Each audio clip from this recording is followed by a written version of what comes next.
So the first week of Advent, we celebrated hope and faith. The second week of Advent, we celebrated peace. The third week, last week, we celebrated love. And this week is about joy. And so, as I light this candle, it's pink, and it symbolizes the joy that the world experiences when Jesus was born, as well as the joy that the faithful have reached during the midpoint of this Advent season. It also represents the joyful anticipation of the shepherds who traveled to see Jesus in Bethlehem before the wise men. And so, with that, as we celebrate this Advent season, we light the candle of joy. And my hope and prayer for each one of you is that during this Advent season, there's a little bit of joy that shows up. Because I know that for some, the Advent season can be a little bit challenging. And for those of you, I just want to give you a great big hug and tell you that I love you and I understand and it's okay. That you're still loved a lot. You still matter a lot. We still care a lot. And you're really, really, really important. A lot. And we're grateful for each and every one of you that you're here. So just remember that. So the season of Advent, I talked about it, this idea of preparing. And of course, we all know what that means. We're preparing for the birth of Jesus, but I also mentioned, and have been mentioning, for those of you that have been paying attention, this idea of preparing for this thing that we believe that everybody has, and that is the indwelling Christ. And so we believe, what Unity believes, is that this time of year is really about a combination of doing both. We're celebrating Jesus Christ the man, but we're also celebrating that part of us that we all believe called the indwelling Christ. And we all understand, I think the easy part with this is that we all understand this idea of celebrating the life of Jesus, right? That's the easy part. We have Christmas trees, we have presents, we have songs, we have everything that reminds us about this person, this man, this beautiful mentor, teacher that we call Jesus Christ that came 2,000 years ago and showed up and embodied something that was different, much different than anything that we had seen up until that point in time. And he did it wonderfully, and he did it beautifully, and he did it powerfully, and he did it strong. He created and left us this beautiful blueprint that should we choose to follow him, we can. And so we come together. That's the easy part of the Christmas time, is to celebrate Jesus. The thing that makes it a little bit tricky in Unity is this. And what is this? This is the part that's called the indwelling Christ. This is the part that's inside of us. This is the piece of us that we believe in Unity has been given to each and every one of us. You know, it's funny, but I have been involved with this stuff for a long time, and many of you know that, and many of you have been involved with this for a super long time as well. But sometimes it's like my natural language to talk about this thing called the indwelling Christ, and all of a sudden I realize at time, I'm like, Mike, whoa, slow down a little bit, buddy. Because I honestly know that some people fully know what I'm talking about, and I understand that newer people don't.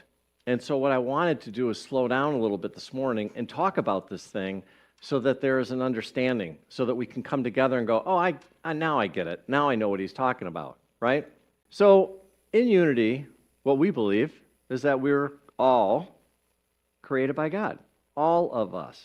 And because we're all created by God, we believe that there is a little piece inside each and every one of us that is that. In other words, there is that divine spark inside each and every one of us. Some people will call it the spark of God, the spark of the divine. There's all different kinds of names for it. It doesn't matter what you call it, but we believe that that spark is inside of each and every one of us. And that what we believe is Jesus was talking about, what he was really talking about, or some people would say he was reminding us of, right, was that like him, we all have that spark inside of us. We all have that spark inside of us, and that this spark is our birthright. And unlike other teachings, that isn't something that you earn. It's yours. It's not like, well, yeah, I know, but I got to sit down and I got to follow the book of 1,000 rules, and I got to sit down and I really have to meditate for 30 minutes a day, and I got to say my prayers, and I got to do all this other stuff like that. And then, and only then, if I do it perfectly, and everybody has an idea what that's supposed to look like, once we do that, then, wow, I got it. And that's not true. We don't believe that at all. We believe that it is inside of you, that it is who and what you are, that it's just there, dormant, waiting for you to go, hello, hi, I'm here again. In other words, what we believe is that there has been a lot put into our mind and in our subconscious brain that tells us we are absolutely not this thing, and because of that, we don't have the experience of that thing. And what we believe is that when you start to work on yourself and remove all of that, you know what, inside of here, and start to accept who and what you are, who and what you truly are, that by releasing it and letting go of those thoughts and those beliefs, and finally starting to breathe and give your spirit a chance, and all of a sudden things start to change. And we believe you can do that. Just exactly like Jesus. So wait a minute, Mike, you mean to tell me I'm not separate from God? No. You can't be separate from God. Impossible. Can you deny that? Sure. You can deny that. Can you have the experience of not being connected with God? Yes, you can have that experience. But that's not because of God. That's because of moi. And so we have a choice. We get to make that decision each and every day we get out of bed. Do I want to hang out with God today and do this dance with God and have this amazing experience and have love and have compassion and have growth and expansion? Can I stand in God's shoes and be a powerful creator today? Or do I want to stand over here and be a great big fat victim? And guess what? For a lot of my life, guess where I was standing? Ta-da! And then all of a sudden, through the process of osmosis, because I've been in this study for a long time, and many of us have, and by the way, it's okay if it takes a while. We have our own speed. We have our own timing. We have our own understanding, and it's okay if our understandings take us a little while to get over here. I don't know about you, but I always say this. My experience with playing with this stuff has always been, I stick my toe out, and then I pull it out. Whoa! And then I wait for a little bit, and then I go a little bit further, stick a little bit more than my toe in, and like, whoa, okay, I think I got it. And then I go a little bit further. My point is this. There's no time limit, folks. None. I don't care where you're at right now in your life. I don't care what you've done. I don't care what you haven't done. It doesn't matter. I don't care how much you think you've grown or you think you haven't grown. It does not matter. Do you know why? Because of who and what you are. That's why. You are a divine child of God. Whoa! You are beyond powerful. And the only reason you're not having that experience isn't because of God. It's not. It's because of you. And you telling yourself that you can't have that experience. That's it. That's it. And that's what this indwelling Christ is all about. That's really what Unity believes. Really. Which is, again, a little bit different. Some would say a lot different than the traditional teachings. And by the way, I always say this. I love the traditional teachings, some of them. I don't need the dogma involved with the traditional teachings, but at the heart of those teachings are beautiful. At the heart of what Jesus taught was absolute beauty. I promise you that if we were able to go back 2,000 years ago and hear what he was really saying and watch what he was really doing, it would be a lot different than the traditional teachings. It just would be. Because why? He knew what was inside of him, and he also knew what was inside of each and every one of you. He knew that. And that's what he spent his entire life doing, right? Unfortunately, a lot of us, not everybody, have been brought up in this idea of separation, guilt, sin, and all of that. And for some, they find great comfort in that, and it's okay. What we believe here at Unity is It's kind of like an outdated model, right? That there may be another way. And I think that's the most beautiful thing that Jesus really taught, was that, hey, this whole love thing, it's real. And this whole love thing will change your life. And this whole love thing will allow you and have an experience, have this gift, this beautiful, beautiful, beautiful, beautiful gift that we each have, which is called the relationship with the divine, or the relationship with God. That is one of the greatest gifts ever, is to have this amazing relationship with God. I don't know about you, but for me, what my relationship with God is like, I got my best friend standing next to me 24/7. Hey, God, what's going on? And like a best friend, I talk to him like he's my best friend. I give him crap. I yell and scream at him. I hug him. I love him. I play with him like a great big teddy bear. That to me is what my relationship with God is. Because if I can't have that kind of a relationship with God, then really to me, like, what's the point? I used to be, when I was younger, I used to do the, now I lay me down to sleep, I pray to the Lord my God. I said that prayer probably 5,000 times in my lifetime. I really did. And then all of a sudden one day it was like, wait a minute, like there's supposed to be a relationship thing that's happening here, right? What if I actually said something other than those words? What would that be like? And it was at that point in time my entire relationship with God changed. And I would also say my relationship with Jesus. Jesus is a bud. I hang with Jesus. I love Jesus. Love him so much. And that's why I love this time of year, right? And so therefore, this thing, what Unity calls this thing I'm talking about, this thing that's in every single one of us, Unity calls it the indwelling Christ. It's the peace of the divine that's in every single one of us. It's called the indwelling Christ.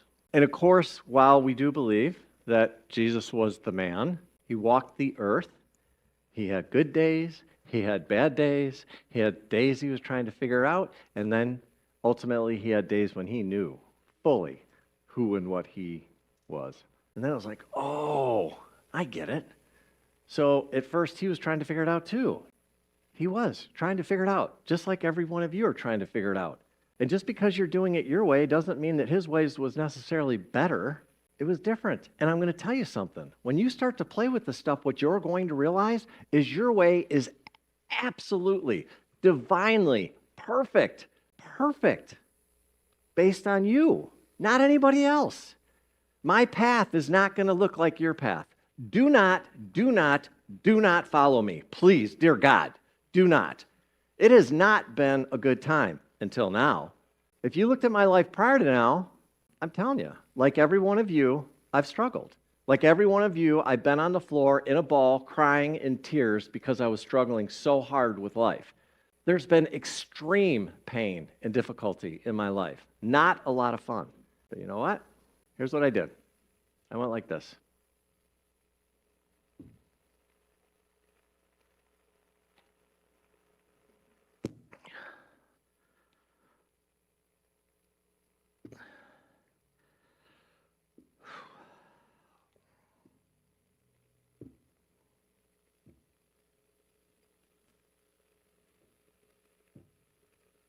That's what I did.